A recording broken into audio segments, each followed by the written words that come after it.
For 24/7 FDV counselling and support, you can contact 1800-RESPECT on 1800 737 732. LGBTIQA+ specialist FDV support is also available through the Rainbow Sexual Domestic and Family Violence Helpline on 1800 497 212. In Western Australia, you can contact the Pride and Respect Specialist FDV Support Service on 0481 080 201. Support links are included in the show notes. Welcome to the Pride and Respect podcast, where we discuss the difficult topic of family, domestic, intimate partner, and sexual violence among LGBTIQA+ communities. Every episode, we bring you genuine stories of lived experience and share empowering insights and advice from our sector specialists.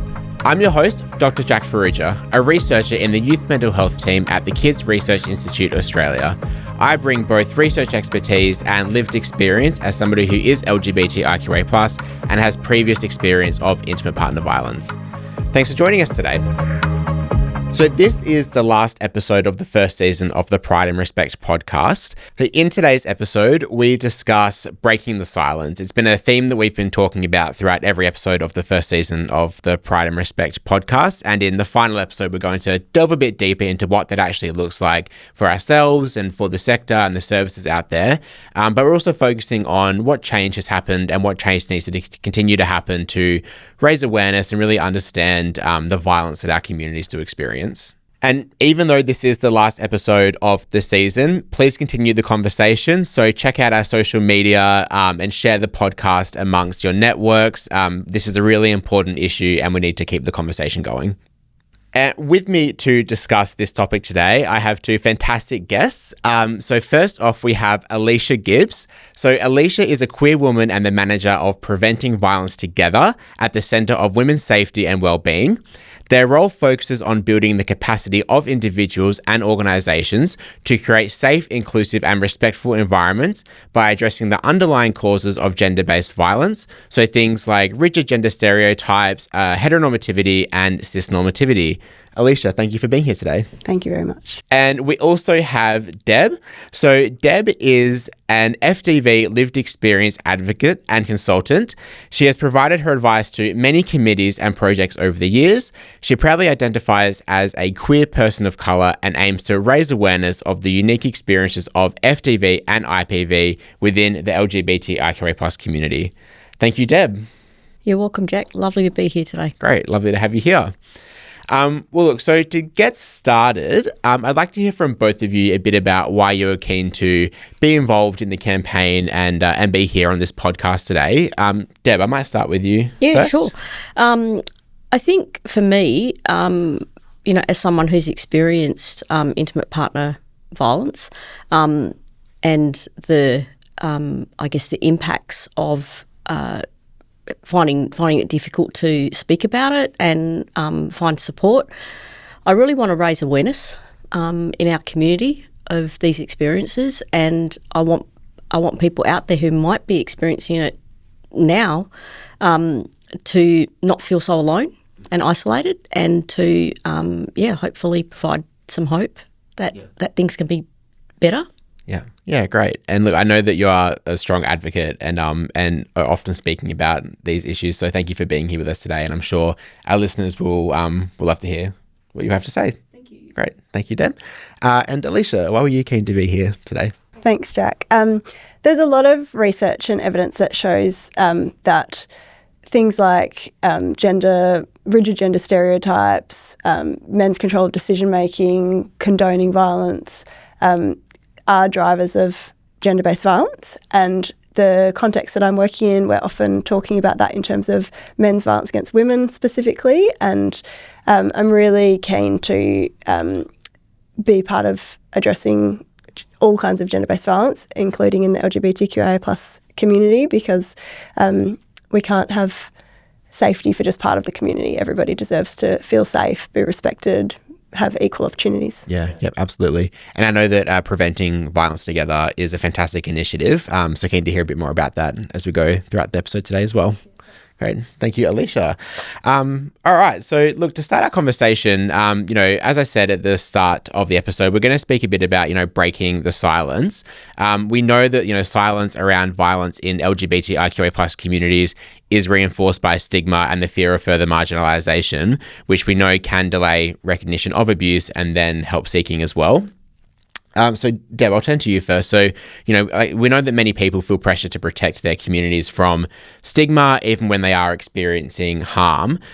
Would you mind sharing and speaking from your experience, what made it difficult to speak about the abuse that you experienced at the time and how your community, how community silence shaped your journey? Yeah, sure. I mean, I think the silence around FDV and intimate partner violence had a huge impact on me. Really, my experience has multiple levels, I guess, of kind of invisibility, and there are a lot of barriers there to speaking out. So, firstly, while I was experiencing that abuse in that relationship, I wasn't really out. Okay, so I wasn't out to my family. I wasn't out at work. I was only out to a very small number of close friends, and who were all part of the same social group as well. So, the idea of telling anyone what was happening was just, it didn't feel like that was really an option. It didn't feel like it was an option for me. Yeah.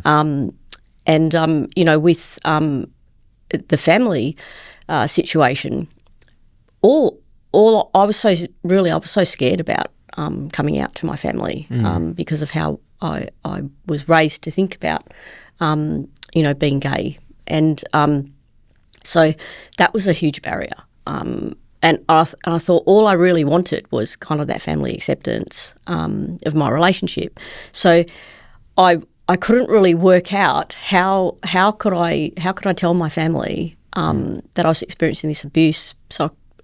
But then at the same time, which would have been literally at the same time, also saying, oh, by the way, I'm gay, and it's the person who is, perpetrating abuse against me is the person I'm in a relationship with. So, trying to have that coming out conversation, at the same time as disclosing abuse, that was a really difficult thing to navigate. Yeah, and that's where this silence happens, right? Because we know that discrimination and homophobia, racism, all these sort of big systemic inequity issues really inhibit sort of people wanting to sort of disclose who they are to other people, particularly when it comes to being queer as well.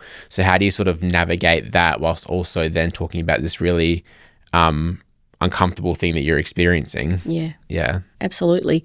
And the silence, I guess, around the issue of FDV and intimate partner violence within the LGBTIQ community.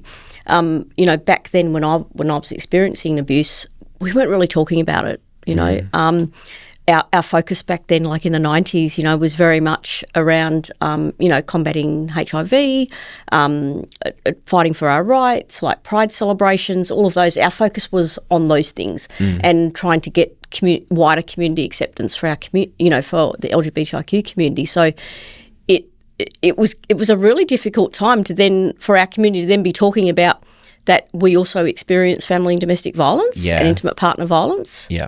But then in some ways, that silence around FDV that was happening in our community, that is still happening, in a kind of strange way, it kind of protected us too from more discrimination from the wider community, and in some ways not talking about all of those negative things that also happen, helped us achieve our rights. So it's really hard to balance those things as an advocate. I also find it really hard to balance in my work because in the broader, in the mainstream community, there's still quite low understanding of family and domestic violence as predominantly men's violence against women. And so lots of surveys show that a significant portion of the community think that men and women equally perpetrate family and domestic violence, which is not based in the evidence. So we're trying to push a message that this is men's violence against women, that predominantly when there's instances of family and domestic violence, that the man is most likely to be the perpetrator of that violence. And so in that messaging, we're really obscuring violence happening within same-sex relationships. And there's lots of stereotypes about men and women that play into that. So stereotypes about women being kind and nurturing and gentle. And so if you're a woman in a same-sex relationship where your partner is using intimate partner violence, it can be really difficult to acknowledge that you're experiencing violence and to share that you're experiencing violence, because people think like, oh, surely she wouldn't be violent like that. Yeah. And for men in same-sex relationships, like there's the stereotypes around being tough and being capable, and like that if a man is using violence toward another man, it's not as serious, that it's considered more like, oh, that's like men being men, or that you can't be a man and a victim. So there's those really dominant stereotypes kind of obscure the fear, danger, like situations that queer couples can be in. And then also like, so in our program we've switched from using the phrase men's violence against women to gender-based violence, specifically to make sure that we are being inclusive of all forms of gender-based violence. But that term is less understood in the community as well, and so it kind of obscures what does gendered actually mean. So we have another education piece around that. I mean, because what feeds into that is, what is gender? Like, I think, members of our community, especially us who are advocates and maybe who run training and things like that, we have a really kind of good understanding of what, or kind of more complex understanding of what gender actually is. But that's not necessarily shared within the broader community. So if you're using a term like gender-based violence, how does that land with the general community? For sure. I mean, the silence is there because, as you said, mostly when we talk about FDV in the community, we are talking about gender-based violence. We're talking about men's violence against women. So it automatically makes people think that violence is not happening in our queer relationships as well. And we're very much seen as, I think the broader community sees two women and two men as being more equal in a relationship.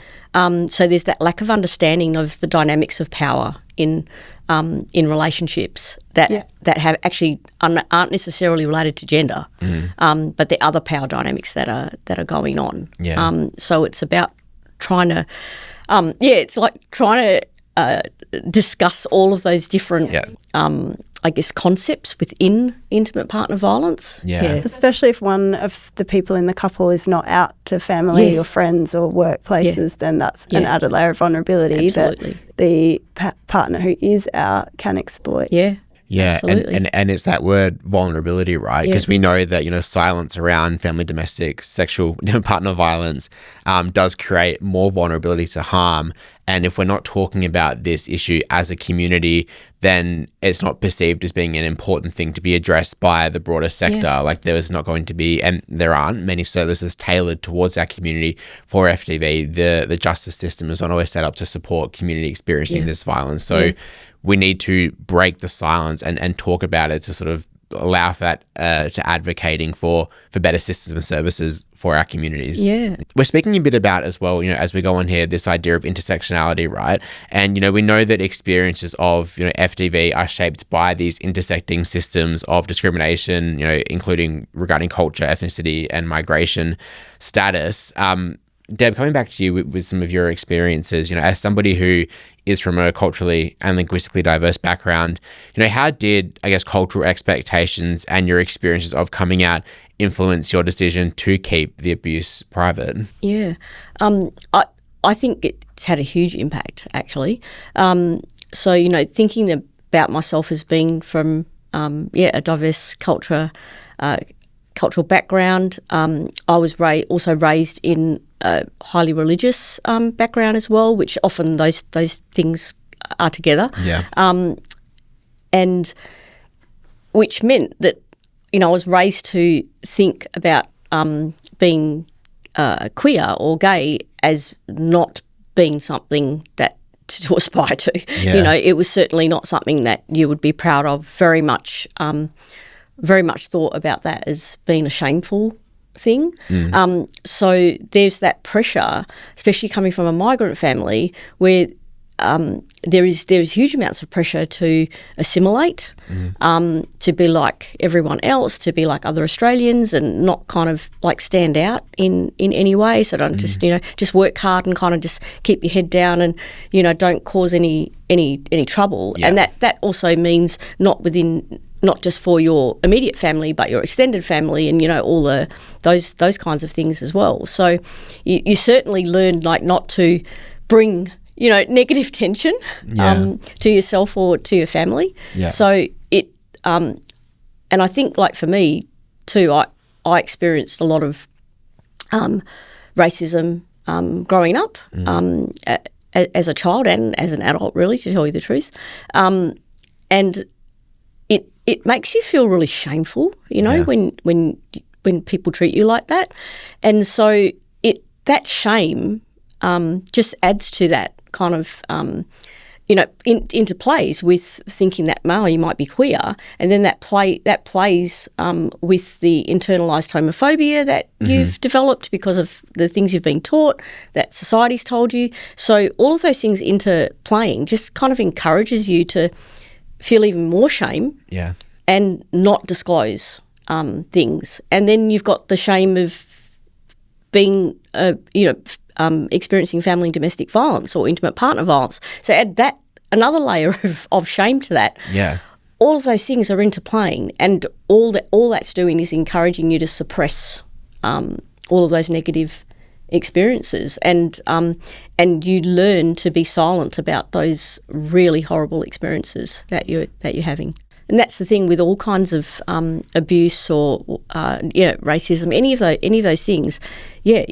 Because of the shame, you don't speak out, and and the shame allows you, leads to silence, which then allows all of those things to continue to happen. Like whether that's in an individual, relationship or family or broader social systems or institutions. So all of that silence just allows it to continue to happen. And that's one of the things that comes up in the research, that condoning violence, including victim blaming, like when we think like that the victim survivor must have done something to provoke the violence, or they've allowed it to continue by not leaving the relationship, or that actually perpetuates violence. So absolutely. And I hear people say that. All my friends and I have been an advocate in this space for a long time, and yet I still hear people say things like, "Oh, she should have just left." Like that's her fault. Why didn't she just like leave? She needs to get the guts to leave that relationship. And it's like, wow, I think there's still that real lack of understanding of the dynamics that happen when in an abusive relationship, and how it's not actually just that easy to just go, oh, this has happened, I'll just get up and leave. Yeah. And that's, again, where this idea of silence comes into it, where people don't know how to talk about it, or if they see something that they know is unacceptable, when it comes to violence they might be witnessing in family or friendships or relationships and whatnot. How do I talk about it? How do I name that? How do I support my friend or family member?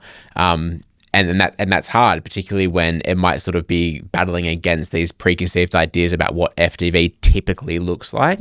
And on the Pride and Respect website, we've got a bunch of resources to help people learn how to have these really hard conversations. So I would encourage our listeners and watchers to check those out. Well, thank you so much for sharing all of your experiences, Deb. Okay, so Alicia, I guess we've been speaking a bit now about, barriers that people experience when it comes to disclosing what they're experiencing is this violence. And we know, and as we've spoken about in this episode and in previous episodes, heteronormative and cisnormative assumptions about relationships can obscure people's recognition of violence and discourage that reporting. Why can it be particularly difficult for people who are LGBTQA+ to recognize or disclose abuse? And are there any ways in which stigma and societal expectations have a huge impact in that? Yeah, absolutely. I think there's two different elements. There's recognising abuse. If you haven't seen models of queer relationships in your life, then you don't necessarily have a good sense of what's normal. If you've been made to feel really ashamed about your identity, you might have a sense that you don't deserve to be treated well in a relationship, and that's a normal part of a queer relationship. So having more models of healthy, happy queer relationships, I think, is helpful to, and just like normalising queer relationships so that it's not seen as something lesser. It is like we can be proud of our identity, and then we can identify like, yeah, I'm a proud queer woman, and this is a healthy relationship and this is an unhealthy relationship, and it doesn't change who I am as a person. So having more stories of all kinds of relationships is really helpful. Yeah. And including stories of what intimate partner violence can look like in our relationships. So like often intimate partner violence isn't physical. There's lots of coercive controlling behaviours that can be incredibly harmful, can really damage a person's sense of self, identity, belonging, isolation from friends and family and community. Yeah. So yeah, I think we need to show both what healthy queer relationships look like and what intimate partner violence within queer relationships look like. Yeah. In terms of disclosing, I think what Deb was saying about the pressure to be like a model, like a model queer.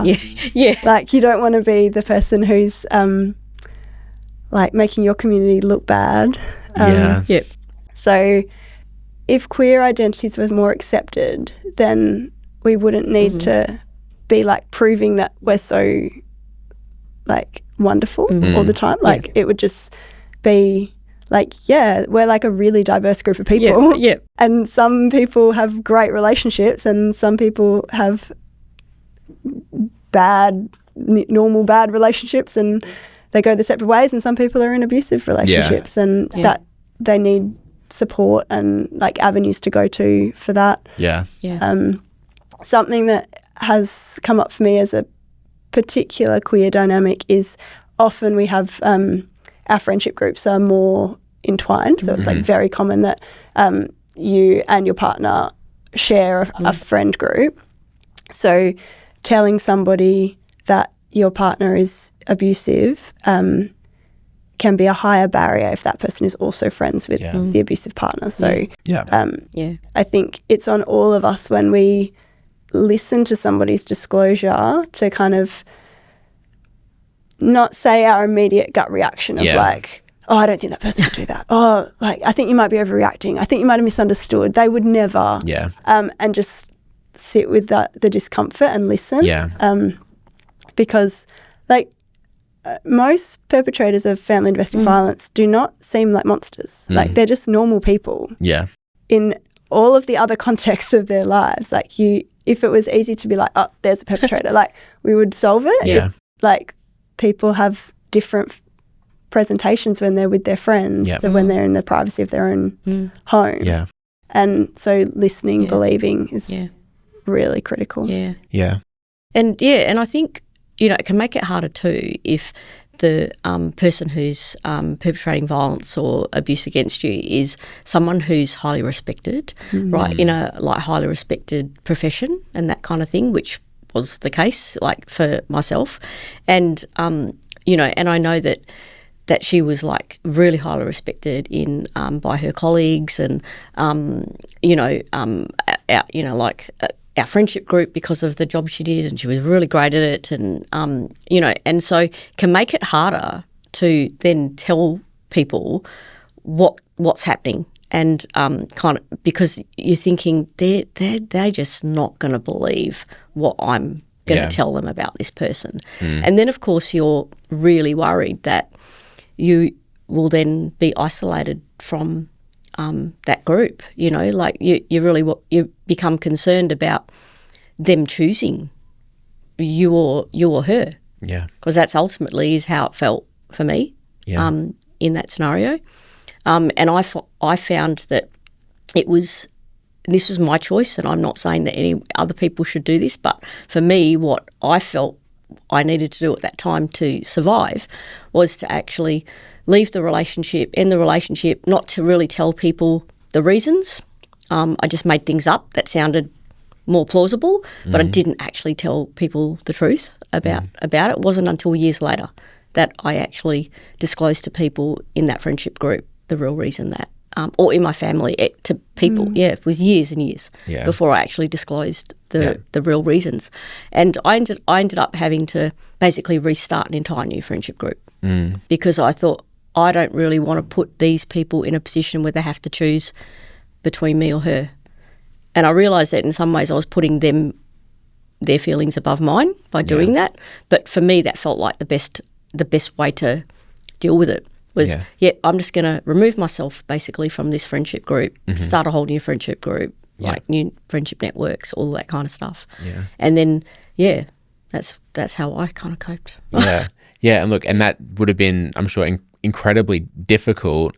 And particularly as you were saying, Alicia, as well, in a lot of queer spaces, our friendship circles are quite small. Everyone knows each other.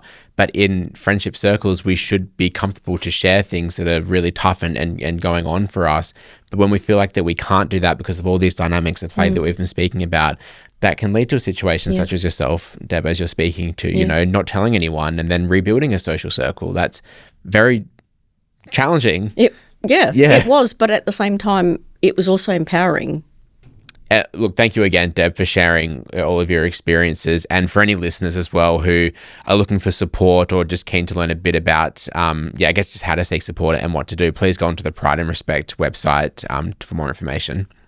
Something that we were speaking about a bit earlier, which I'm keen to come back to, is this idea of, I guess, the messaging when it comes to LGBTQA plus people in general in society, but particularly how that relates to when we do experience really tricky things like FTV and how to talk about that. There's a lot of messaging about our community, about, pride and love is love. And we've had to work so hard throughout history for the rights that we have today. And we still have a long way to go, but that's been a huge part of being queer, is fighting for equal rights and whatnot. So something that I'm keen to talk to both of you about, is how do we balance that and sort of have this sort of messaging around, our relationships are valid, we deserve love too, whilst also talking about, the fact that we, also do experience can experience, this kind of violence in our relationships.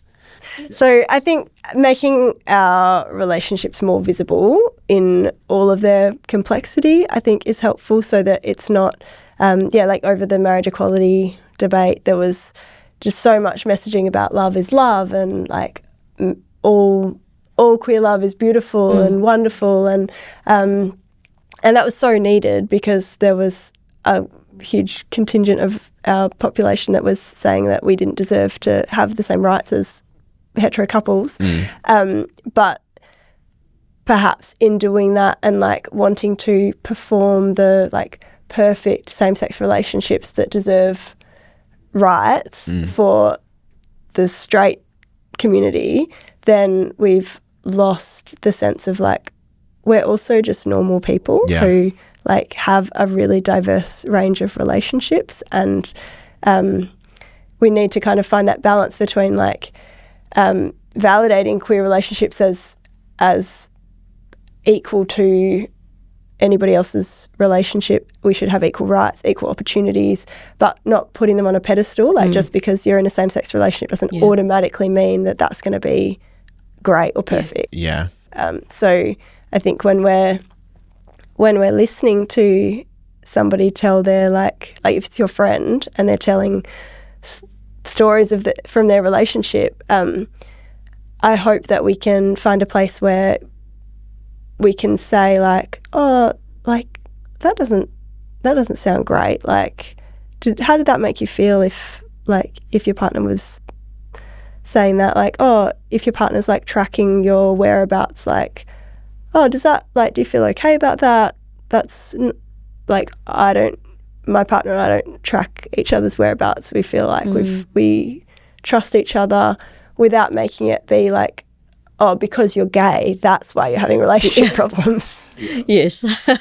And I think mainstream services can really help with this. Like if we think about schools, hospitals, medical centres, where like if there's never an assumption that your partner is opposite sex, that like all of the forms are like parent 1, parent 2, or what's the name of your spouse or partner, or like if we're using that gender neutral terminology where we're making space for people to have all kinds of relationships at a systemic level. Yeah.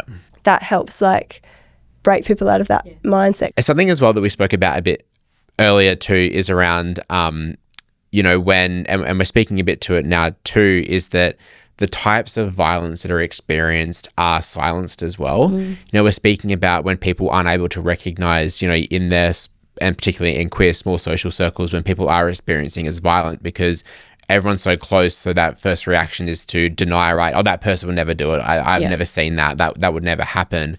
And whilst a lot of physical violence in the home may not be present to people outside of the home, these things like emotional abuse and coercive control and tech-facilitated abuse, those things are considered to be quite invisible that many people wouldn't see. So I think that's just an extra layer of where these misperceptions when it comes to family domestic violence and the silence around the types of it really, it's a barrier to people being able to talk about it, but then other people being able to recognise it as well. Yeah, I think like some of this stuff is being also clouded by our advances in technology, right? And a lot of people, parents, like couples, use tech to track people where they are. And the argument being used is that it's for their safety. Right. The argument being used is that if like parents are using it on their kids, the argument is that we're doing that because we love you and we want to keep you safe.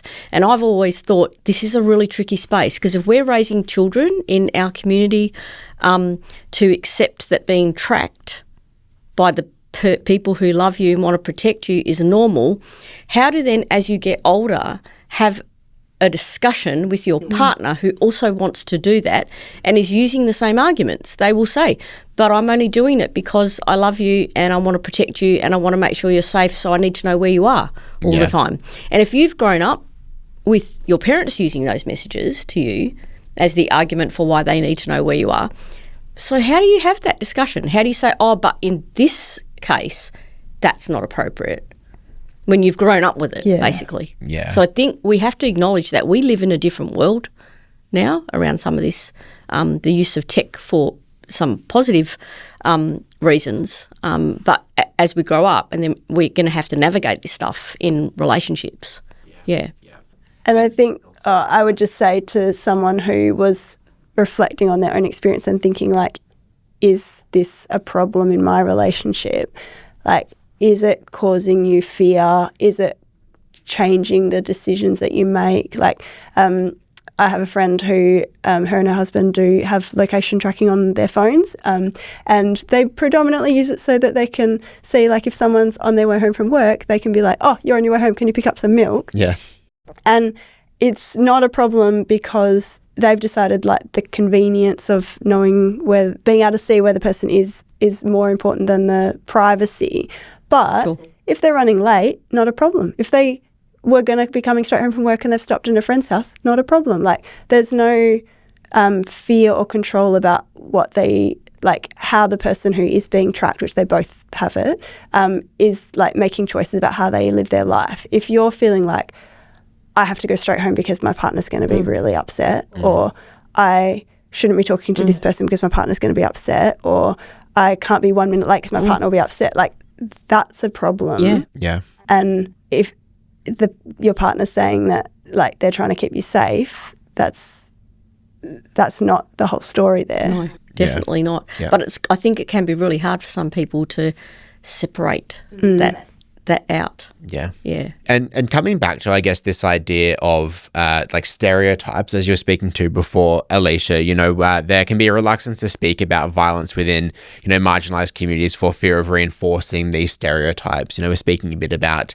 you know, LGBTIQA plus people being perceived in a certain way, those stereotypes, and how that can lead to reluctance to then speak about harm that's being experienced. But we also do know that primary prevention requires addressing those kinds of underlying social drivers of violence, right? So from a prevention perspective, how do we challenge those notions and challenge that harm without further perpetuating harm within the communities?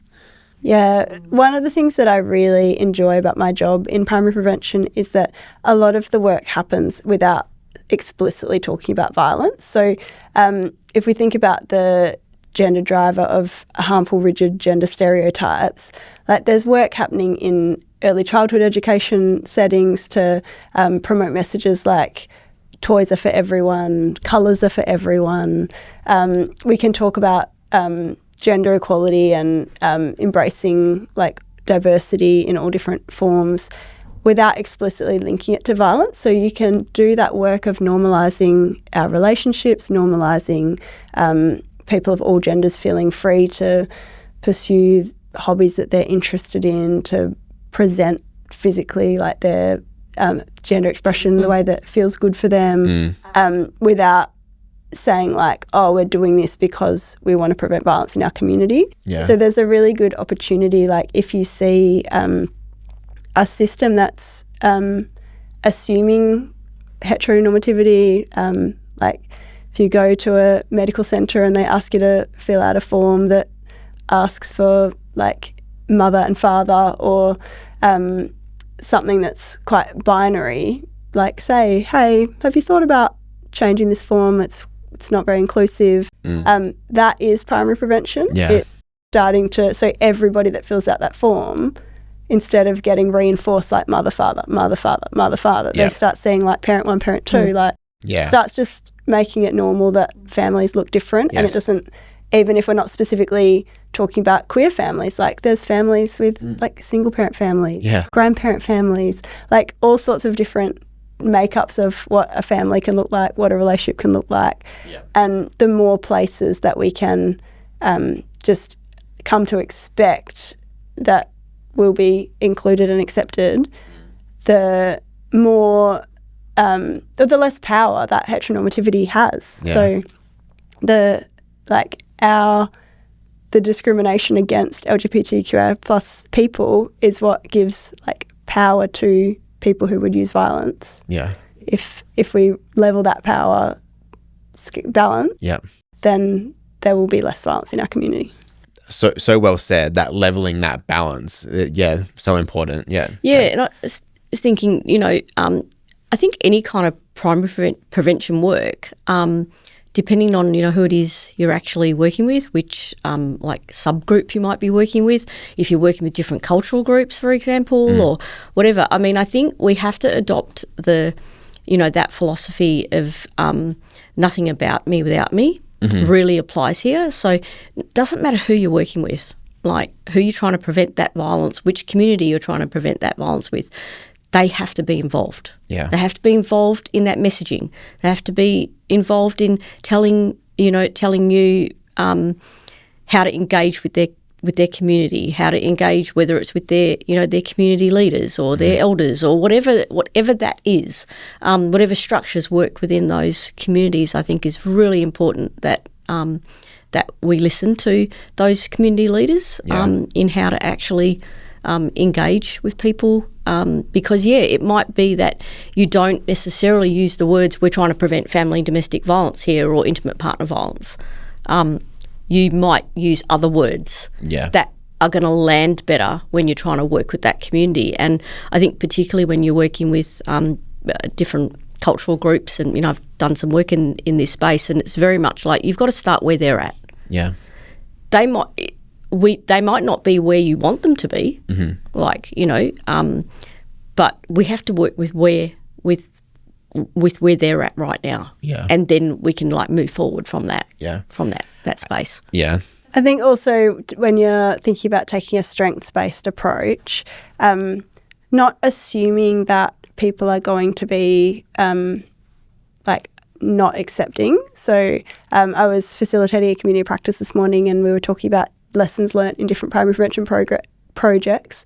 And one of the facilitators who's from a migrant background and working with migrant refugee communities said that one of her lessons learnt is to not let culture be an excuse for disrespect. And sometimes, especially as a white practitioner coming into spaces with migrant refugee communities, it can feel like, I don't want to be disrespectful of their culture by challenging like patriarchal norms, but actually if you're consulting with the community, working with the community, like the queer people in those communities need us to be doing that work and need us to be not accepting that that's just the way things are, and that it's their culture that men have more power and women are subservient. And so I think there's just some additional nuances there when you, particularly when you're working with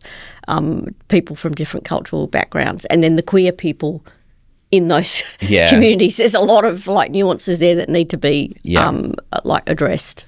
So, you know, that being said, when it comes to like the sector and the service system, Deb, you know, as someone who's been an advocate for so long, I'm sure you've seen a lot of change, or maybe lack thereof, in the sector when it comes to, you know, LGBTIQA plus people experiencing this violence. I'm keen to hear your thoughts on maybe how the sector has changed and maybe what needs to happen next. Yeah. Look, I mean, I think there has been some positive change. I think there's a lot more that still needs to be done. But, you know, some of the changes I've seen. So if I think back to when I was experiencing intimate partner violence, there wasn't really anywhere that I could seek support from. No one was talking about it. So there was all that silence. So let's move forward, you know, 30, 25, 30 years, right? There's actually quite a lot. So, you know, we now have a support service that's specifically for LGBTIQ plus communities. You know, I think the broader FDV sector certainly seems more interested in hearing about our stories and more open to being educated around the issues that impact LGBTIQ communities. You know, I've been involved in like the National FDV conference for a number of years, and certainly they seem very keen to, you know, include our stories in the programming and those kinds of things, and like, you know, deliver training to the sector as part of that conference. So I think that the conversations, there certainly seem to be more conversations happening, and I mean that's a really great place to start, right? Yeah. But you know, we have to acknowledge that there are like systems that have been set up for decades that have been very heteronormative. Yeah. It's going to take a long time to undo that, and to make all of the support systems be responsive to the needs of LGBTIQ plus community. Yeah. But that's not to say that there isn't I guess compassion from the sector about that, and that they would like to, but they do they do hit barriers, both within their organisations and just, I guess, in government policy. And, you know, there's lots of things that restrict it, funding. There's all kinds of things that restrict their ability to respond appropriately. You know, if they're thinking about, if you have a refuge and they've got to think about who they allow into that refuge, they have to think about all of their clients, right? And I know in certain situations, some clients will not necessarily be happy about trans women coming in to that service because of views around trans women, right?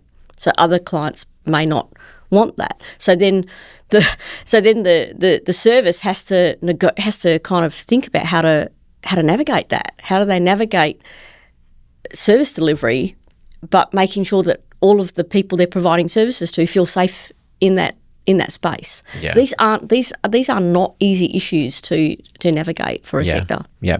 It's really complicated, right? And that's where, again, like we were saying before, having these conversations and listening to people who can speak to the nuance of what this can be like, it's absolutely crucial.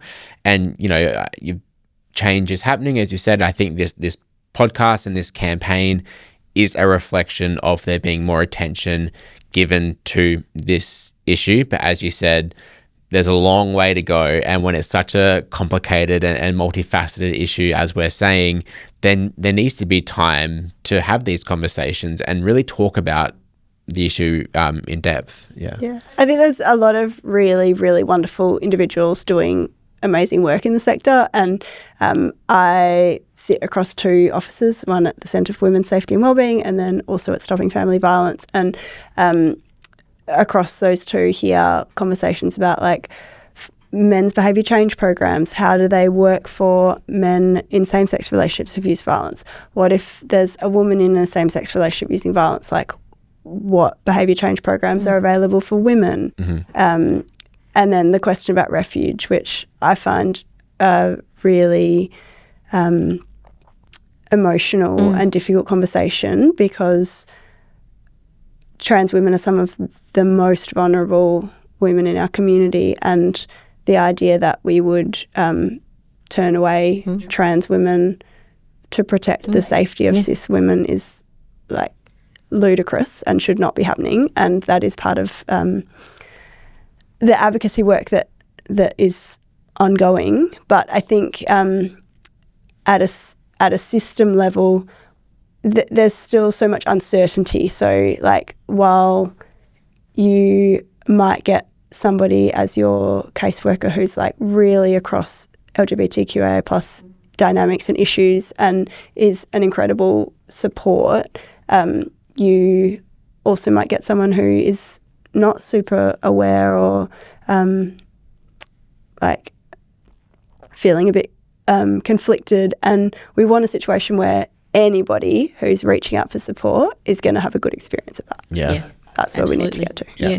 And you're right, it is heartbreaking, you know, that services are making these decisions and excluding trans women in particular, who, like you said, are some of the most vulnerable in our community.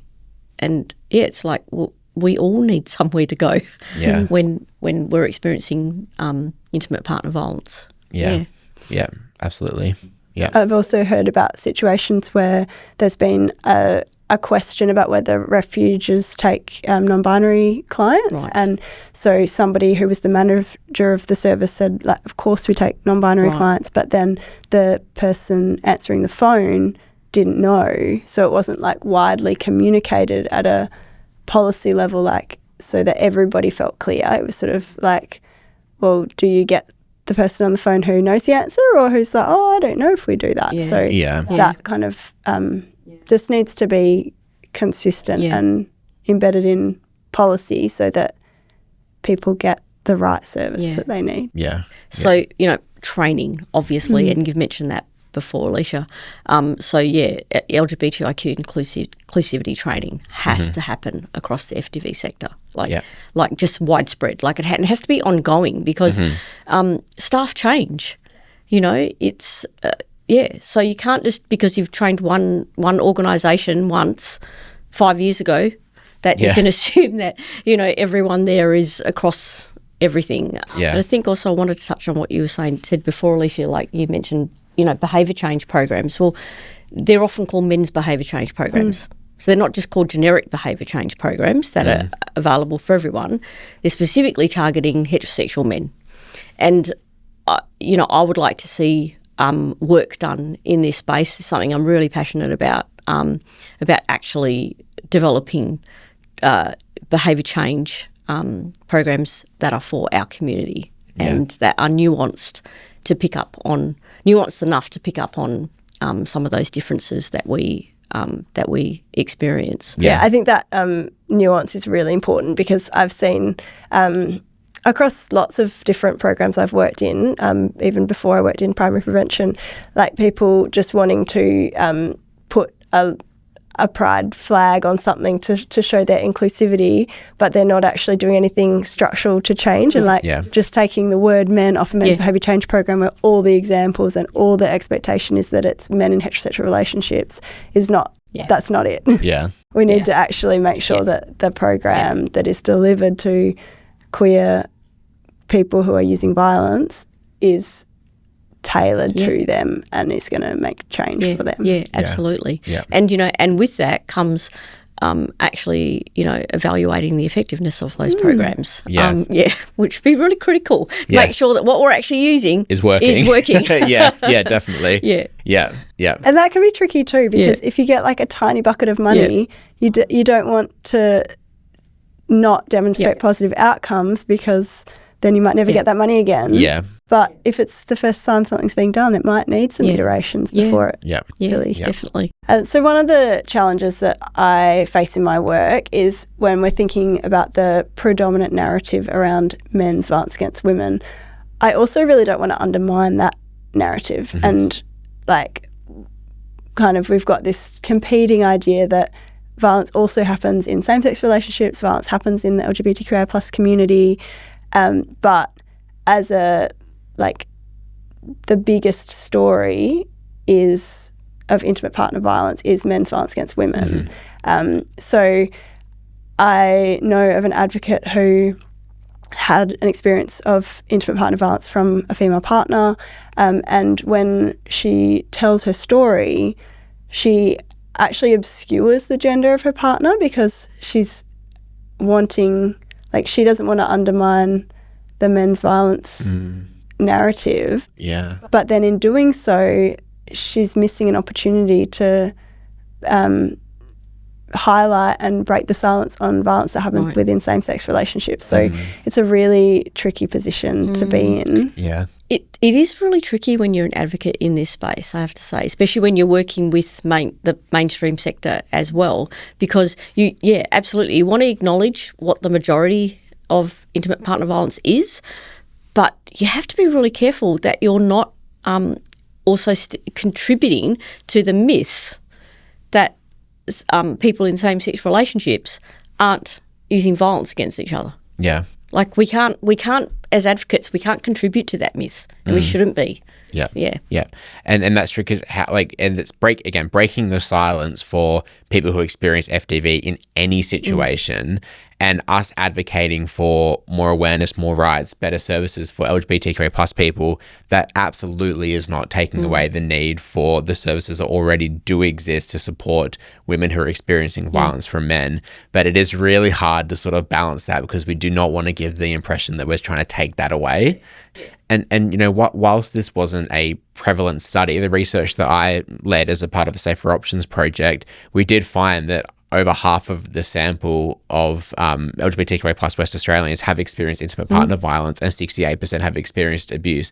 Again, not prevalent, so we don't know how that necessarily compares directly to non-LGBTQIA plus people, but the research, not just this research, but other research as well, shows that there are incredibly high stats of LGBTQIA plus people experiencing violence. So I think that that absolutely does justify the need for more support, but also, again, not at all to take away the overwhelming stats that show the horrible abuse that are experienced by women from men. So yeah. And I think if we think about the power differential that is at the heart of a lot of family domestic or sexual violence, and like one person having power over another, one person dehumanizing another, then you can see that predominantly in our patriarchal society, men do have power over women.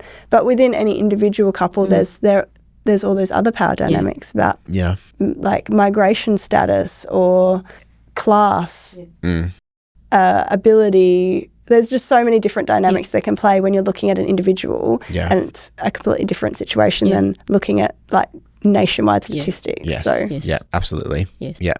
Look, something that has been really, I think really great for me to hear as the host, and hopefully for the listeners as well, and doing this podcast, has been hearing how our guests have reclaimed their voice, and hearing stories has really helped me in the moment sort of learn a bit about my own experiences and help reframe some of the things that I was going through when I was experiencing intimate partner violence. So I think as we close out, the first season and this episode, Deb, I'd love to hear from you, from your experience. What helped you reclaim your voice, and what message would you share with others who may still be experiencing violence? Yeah, sure. I think it's a number of things helped me reclaim my voice. I wouldn't have been able to do that without therapy. Just have to put that out there. Yeah. I think getting counselling and support once you've kind of left that relationship to help with that healing process, I think is really important. And to help you realise that what happened to you wasn't your fault. That's just so critical to like move forward, because I think while you're still thinking that it was, it's really hard. Like to kind of just move forward with that healing. So that was critical for me. Yeah. Another aspect for me was, and this is very personal, but finding an amazing partner who I've now been with for 26 years, who actually helped me heal, actually helped me along the process, who still does now, heal from those experiences. Because the thing is, healing's not linear, right? And even something that might have happened a really long time ago, it still impacts you now. And, there will be times where I might bump into that person in public and it will rattle me, and then what will I do? I'll then need to go home and get support and, talk to someone about that. Sometimes it won't have as much impact on me as other times, because you never know when it's going to happen. And it could be completely just taken out. Someone can just become really out of the blue. Yeah. So that would be a key message. Yeah. One, that you're not alone. I think it's really important for people to hear that there's a lot of people who have experienced intimate partner violence. Yeah. And since I became an advocate and started talking about my experiences publicly, I've had so many people disclose to me their own experiences. Yeah. And while on the one hand, that makes me feel quite sad that so many people have experienced it in our community. But at the same time, I'm like, oh, well, that makes me feel not so alone in that. And I think that helps. I think, this podcast, hearing different people's experiences throughout this series, is going to help people not feel so alone and isolated. Find that one person in your life who you trust, who you think might be able to help you. And I know that every person's situation is different. Mm-hmm. Some people are going to probably feel really unsafe, to disclose what's happening to them, and we have to acknowledge that. I think if there was one message that I just wanted to kind of wrap up with, for me, would be that everyone deserves to be respected in relationships and to be loved, and importantly, to feel safe. Everyone deserves that. I think listening to you, Deb, it's been such a privilege, and it's really reiterated the importance of having supportive people around you. And I think my message to finish on would be that if somebody discloses a situation to you that they're experiencing intimate partner violence or family and domestic violence, that's a real privilege that they've trusted you, and you have an opportunity to be a really key person in that person's healing journey, and you have an opportunity to really walk alongside them. And it just starts with believing them. Often people will tell you a little piece of the story to test the waters and see if you're a person that can be trusted. So if you believe and validate them, then you have a real opportunity to be part of positive change. And I would love every queer person who discloses to have a positive experience of that after going through something really difficult and challenging and isolating, that when they do speak about it, that is well received. Yeah, absolutely. Look, I think that's a great place to end the episode. And just a reminder to our listeners, you are not alone, and there are support services out there. Keep listening to the end of the episode to hear about what other services are available. And also we do have resources in the show notes as well. Again, encouraging all our listeners to please check out those resources. The first step is to break the silence. So being able to recognize it and seek support for yourself is breaking the silence. But we also need to make sure that friends and allies and orgs and the sector are taking active efforts to break the silence as well. So we need to remember that LGBTIQA plus people experiencing family, domestic, intimate and sexual violence is a thing. It's happening, and there's been change that's been going on, but there needs to be a lot more change as well. So please continue the conversation once this podcast finishes. So once again, thank you so much to Deb and Alicia for joining me today. I can't think of two better guests to finish off the first season of the Pride and Respect podcast. So yeah, just thank you so much. Thanks, Jack. Thanks, Jack. All right, thank you. If anything in this episode has raised concerns for you, support is available. If you're in immediate danger, call 000. For 24/7 FDV counselling and support, you can contact 1800-RESPECT on 1800 737 732. LGBTIQA+ specialist FDV support is also available through the Rainbow Sexual, Domestic and Family Violence Helpline on 1800 497 212. In Western Australia, you can contact the Pride and Respect Specialist FDV Support Service on 0481 080 201. Thanks for listening to another episode of Pride and Respect, a community partnership between Living Proud, Grey, Transfolk WA and WAC, generously funded by the Department of Communities. If this conversation was meaningful to you, please subscribe or share with others. To get more information, leave feedback or access the show notes, visit prideandrespect.org.au.